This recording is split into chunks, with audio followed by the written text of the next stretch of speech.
অভিযুক্ত তিনজনের বিরুদ্ধে বিএনএসের তথ্য প্রমাণ লোপাট, অপরাধমূলক ষড়যন্ত্র, বেআইনিভাবে বাধাদান, অনধিকার প্রবেশ, জোর করে প্রবেশ, নথিতে কারসাজি করা সহ একাধিক ধারায় রুজু হয়েছে মামলা।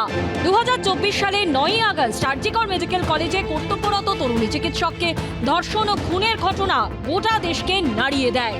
অভয়ার পরিবার প্রথম থেকেই অভিযোগ তোলে, ময়নাতদন্তের পর পানিহাটি শ্মশানে নিয়ে গিয়ে তড়িঘড়ি তাদের মেয়ের শেষকৃত্য সেরে ফেলা হয়। ঘটনার দিন অভয়ের মৃতদেহ তাড়াহুড়ো করে দাহ করার ক্ষেত্রে অভিযুক্ত তিনজনের কি ভূমিকা ছিল তা বিস্তারিতভাবে পুলিশকে লিখিত জানিয়েছেন অভয়ের বাবা। ঘটনার দিন সন্ধে 7টা নাগাদ পানিহাটিতে তাদের বাড়ির সামনে অভয়ের মৃতদেহ এসে পৌঁছয়।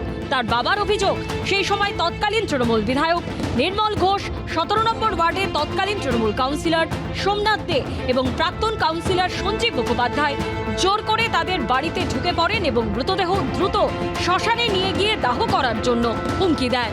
অভিযোগ, সামাজিক আচার পালনের আগেই তাদের ইচ্ছার বিরুদ্ধে গিয়ে জোর করে মৃতদেহ পানিহাটি শ্মশানে নিয়ে যাওয়া হয়।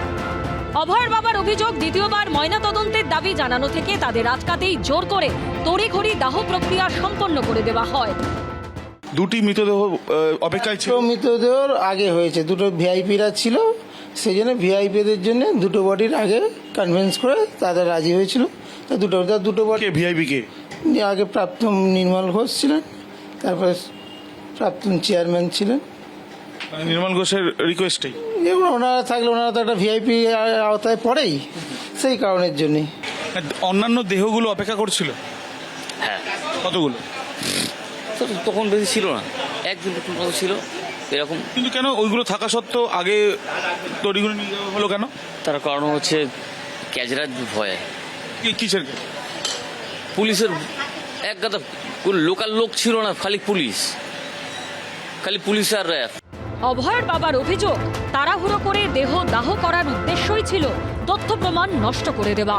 আবিদ দত্ত ও সমীরণ পালের রিপোর্ট, এবিপি আনন্দ।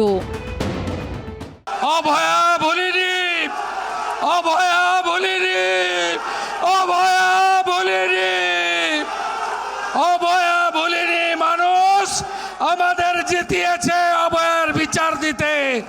আমার লিমিটেশনের মধ্যে আমি কমিটেড। রবিবার অভয়াকাণ্ডে নতুন নির্দেশ দেন মুখ্যমন্ত্রী শুভেন্দু অধিকারী। একটি জায়গাতে সিবিআই ইনভেস্টিগেশন করার স্কোপ নেই, সেটা হলো ক্রিমেশন ঘাট। আমি সিপি আছে, সিপি ব্যারাকপুর হেয়ার, এটাতে সিবিআই নেই। Please start new case and take appropriate action.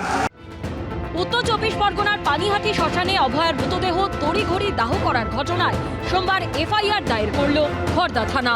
প্রশাসনের পক্ষ থেকে আলাদা করে এফআইআর করা হবে। এফআইআরটি কি শুরু হয়েছে? হ্যাঁ, এটা শুরু হয়েছে। সেই অভিযোগ কি আপনারা আগে জানিয়েছিলেন পুলিশকে?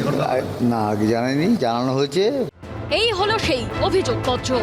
নতুন করে দায়ের হওয়া এই এফআইআরে পানিহাটির প্রাক্তন তৃণমূল বিধায়ক নির্মল ঘোষ, পানিহাটি পুরসভার প্রাক্তন চেয়ারম্যান ও তৃণমূল নেতা সোমনাথ দে এবং পানিহাটি পুরসভার প্রাক্তন কাউন্সিলর সঞ্জীব মুখোপাধ্যায়ের নাম রয়েছে।